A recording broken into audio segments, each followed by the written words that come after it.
Hello, everybody.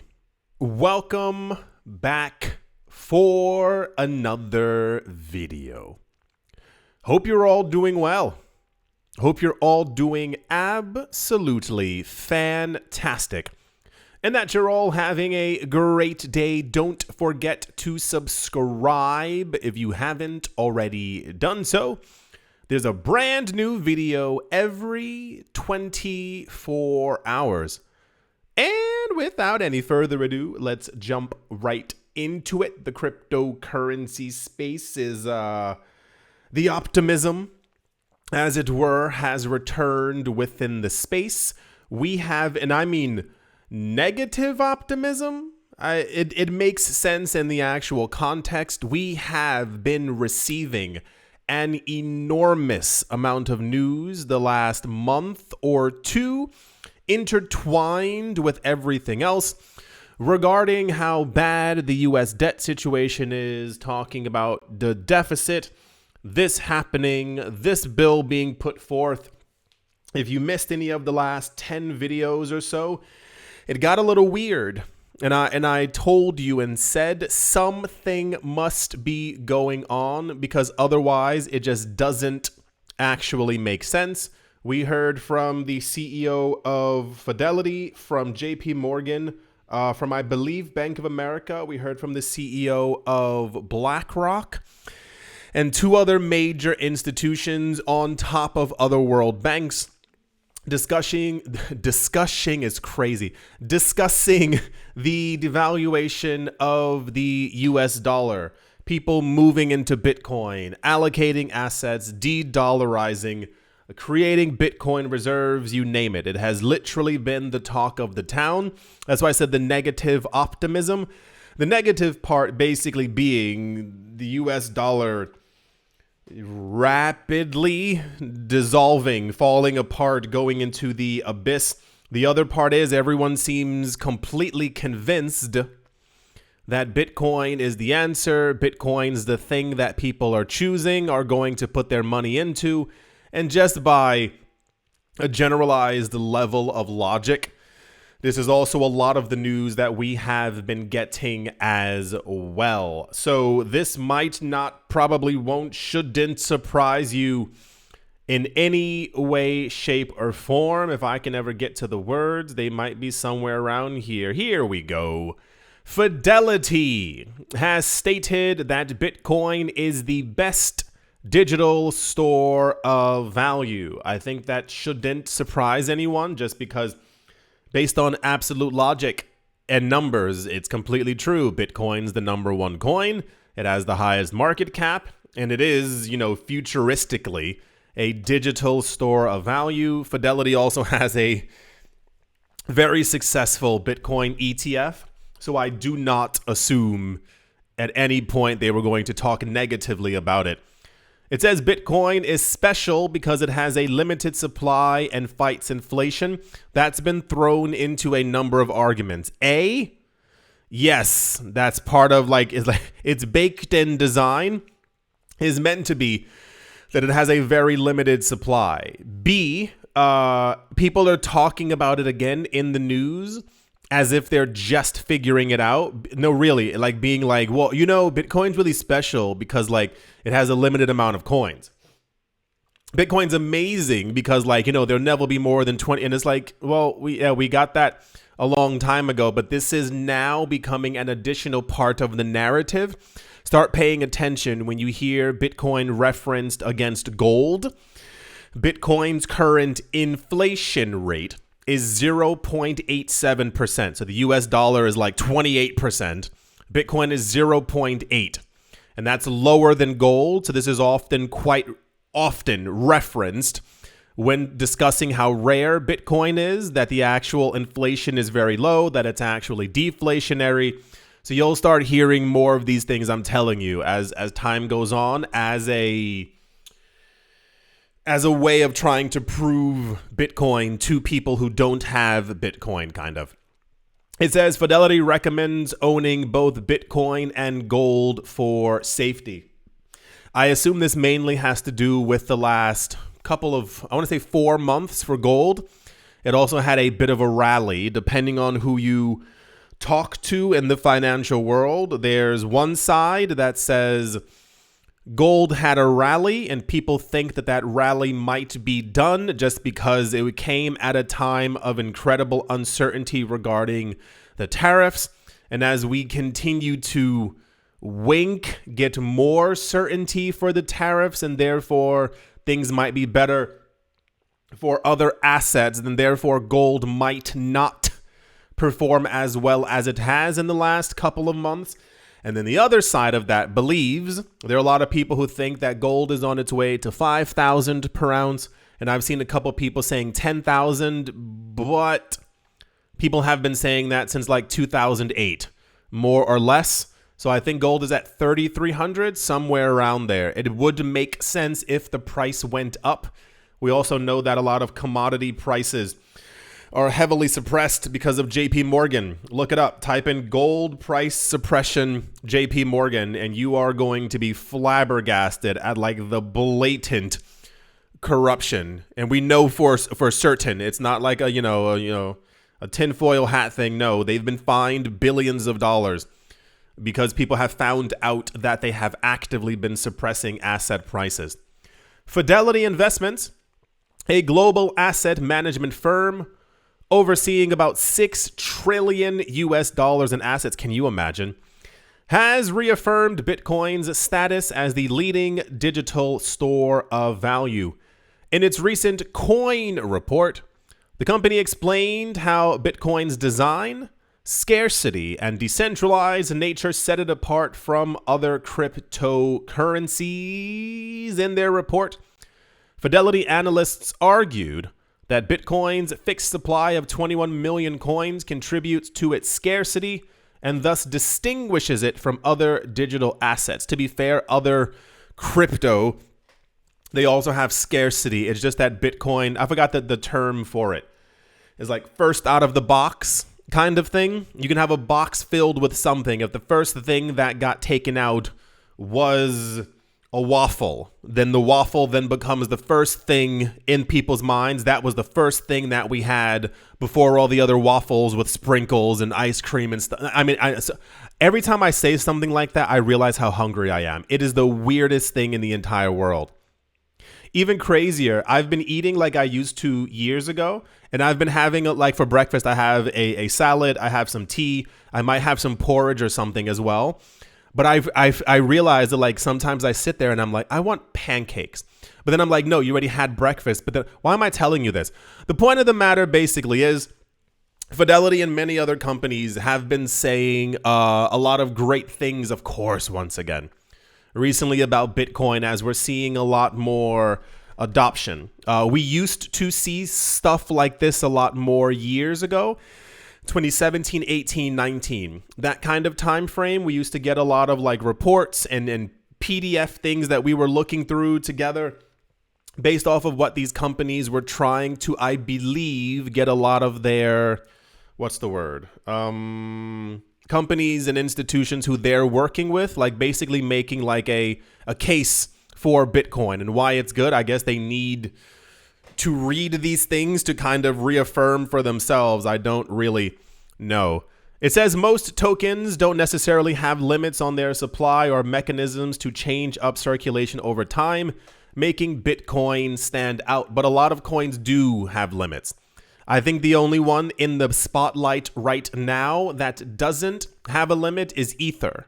And that's why we had, a slew of discussion years ago as to having the actual burn mechanism. It was done on purpose to make sure that Ether is deflationary, irrespective of the fact that it has inflationary nature. Many other coins in this space. This is why, a lot of attention also gets paid to XRP.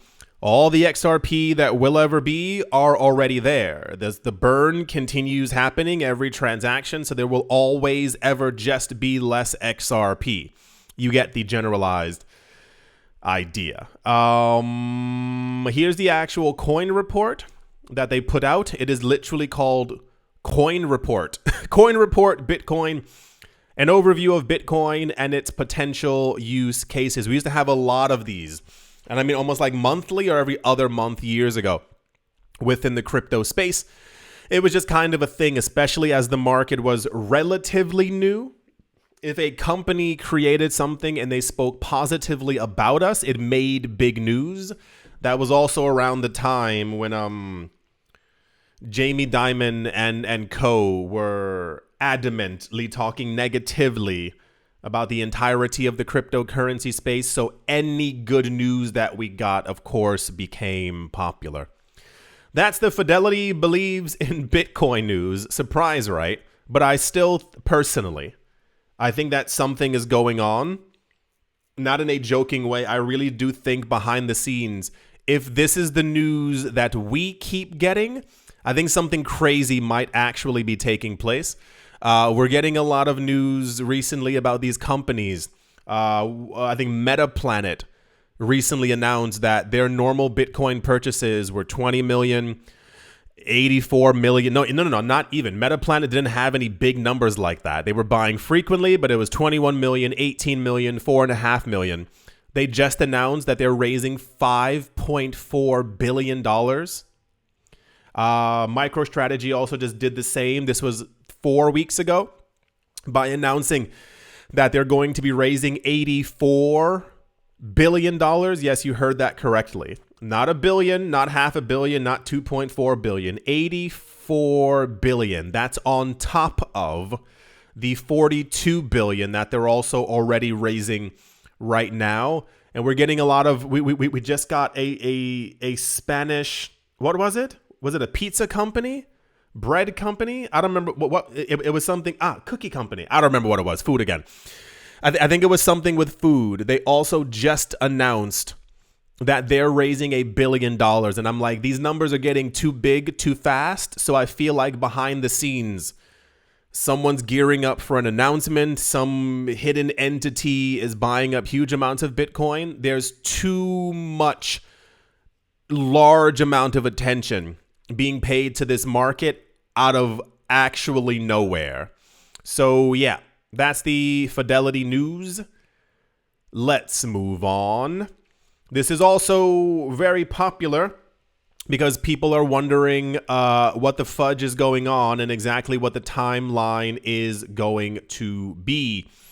Bo Hines, executive director of the White House President's Council of Advisors on Digital Assets, revealed apparently that the Trump administration will unveil the architecture of its strategic Bitcoin reserve in short order, adding fresh detail to a policy that has so far existed largely as a one-page executive order and a handful of high-level talking points. We heard this was over a month ago. Time is flying. There was someone else from the White House a month ago who said it was imminent. I don't remember exactly what the video title was, but it probably had the word imminent in it, where someone from the White House said, we are going to provide information on how the United States government is going to be buying Bitcoin. It is happening this week. The information is imminent. And I was like, okay. It went and passed. I didn't ruffle any feathers or say anything because I was like, sure, it might take a little bit more. And then we heard from, I almost said Agatha Christie. What is her name? Cynthia Lummis. Cynthia Lummis said something and she was like, yeah, we're working on it. And she didn't use the word imminent, but it was something like, it'll be here before you know it. And then we heard from her again 2 weeks later, and she said, we're working on a proposal and it should be done sometime in summer. And then we heard from I'm not joking on all these points, and we heard from someone else and they said, yeah, we're also working on it and it's going to happen. And that was in the video. If you were here, I said, just do it. If you're going to do it, we the public, we the people, as it were, do not need to hear weekly that it's going to happen. Just simply do it. We've had people propose, also not jokes, that the United States sell off some of its gold, apparently 30, 40, 50 billion dollars of it to procure some Bitcoin. We had some people actually come forward and said, sell some cheese. I know that sounds weird. It's because it is. Apparently, the U.S. has bunkers filled with large wheels of cheese that my mind just automatically goes to like old, maybe it's just old. And they're like, yeah, we can sell the cheese and buy some Bitcoin. So I think a lot of the public, and this is mainly because in January, we were hyped up by the news and others telling us that in January, this was going to happen. Fair enough. It takes time to get into office and file paperwork and yada, yada. But I believe if we had been told December or April 2026, there wouldn't have been as much of an expectation. But what's his name? One of Trump's sons keeps posting on Twitter. He's like, buy Bitcoin. It's imminent. It's happening right now. Now's a good time to buy Ether.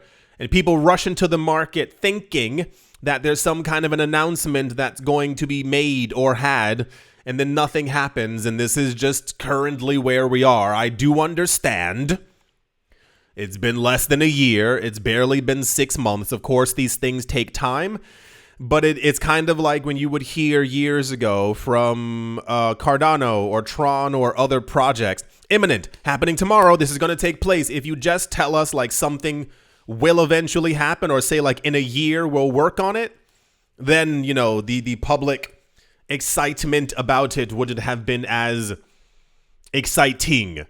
Speaking in a live fireside chat with analyst Scott Melker, Hines said the reserve framework is already circulating among interagency working groups set up under President Trump's first digital assets executive order, signed on the president's third day in office. He said, and I quote, "When we're ready to announce that, which I'm sure will be in short order, I think this community will be extremely pleased," he declared. A lot of people were a little peeved when they announced that they were going to make a Bitcoin reserve, and then they swapped the 200,000 Bitcoin from the DOJ, the Department of Justice, into their wallet, which for me was totally fine. It was it was a literal show of like, look, we're doing it. We're beginning. Those coins, because the DOJ used to sell off their coins. I think a lot of newer people in the space didn't know that. The Department of Justice, they've had hundreds of thousands of Bitcoin. And over the years, people like Tim Draper, Novogratz, and other people became famous because during these auctions in 2013, 14, 15, and 16, these were the people who were like, they made it into the news like, this person just bought $87 million worth of Bitcoin. They're insane. Why would anyone do that? Of course, they look like a genius in the future as prices go up. But this was like surety. Like, we are not going to sell these coins. These are now the coins of the United States of America. But a lot of people were upset that they didn't immediately buy either OTC or buy from like the literal market, like going through Coinbase, clicking through it and being like, purchase. Like, that's what, Although he declined to specify a launch date, Hines indicated that the reserve design will surface before 100 days have passed to set by the order for the comprehensive book-length report on digital asset regulation. So, my friends, apparently the report is apparently due on the 22nd of July. The report due on the 22nd of July is expected to consolidate recommendations from the Treasury, Commerce Department, Justice Department, SEC, and CFTC as well. So we're moving in the right direction. It's just going to take time. I do personally think the 200,000 is like a gigantic thumbs up because the DOJ could literally be selling those coins right now. He said, we're at the stage now where the heavy demolition of bad rules is 80 to 90% complete. referring to what he calls the administration's three-phase strategy called demolition, blue tape over regulation, construction of clarity, and implementation across traditional finance. Things are moving, but I think us being told January and February, of course, everyone's like, what's going on?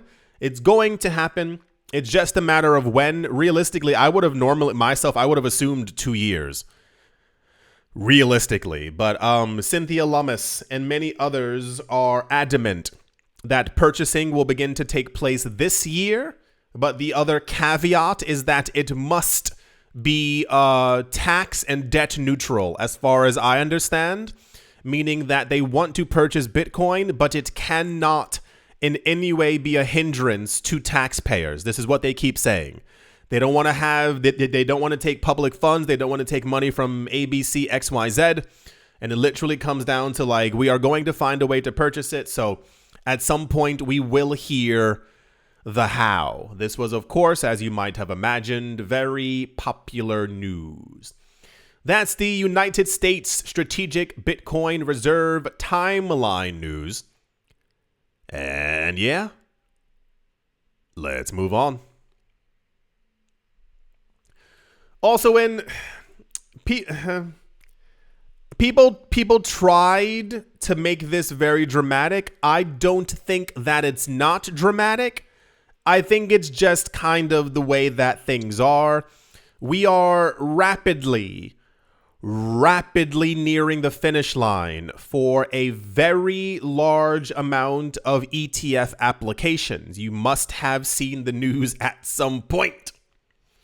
We're at the point where, remember, if you weren't here in March, we heard April, May, and June that these would be spectacular moments for cryptocurrency prices, and fair enough. Bitcoin went back over 100K. There were days where Ether was going up by 8%. You know, the market recovered, as it were. Portions of June, we were told in April and May.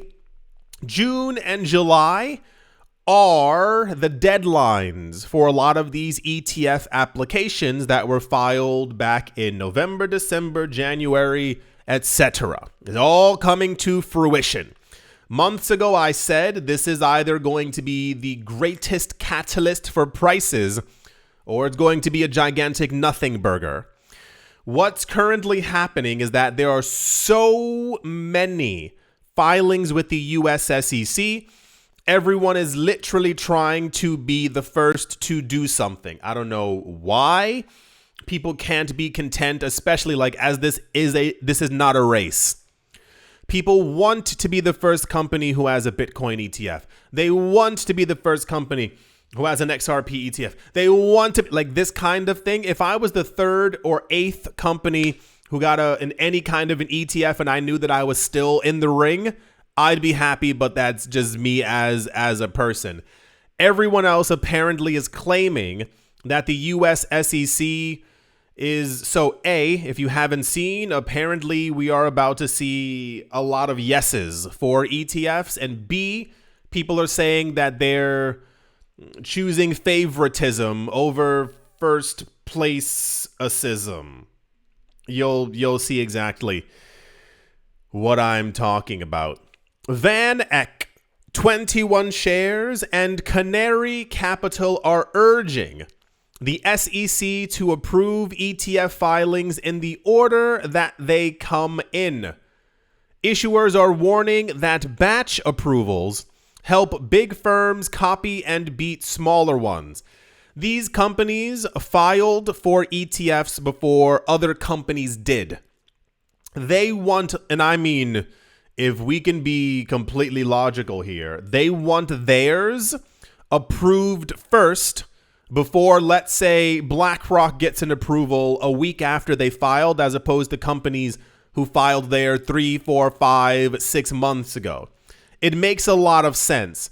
The issue here is they're saying that they want like an individual. So like, let's say on the 24th of June, you get a yes. On the 25th of June, you get a yes. On the 29th of June, you get a yes. They want like this kind of thing.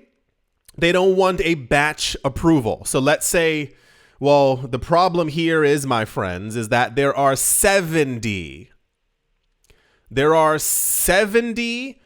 cryptocurrency ETF applications that the SEC is dealing with.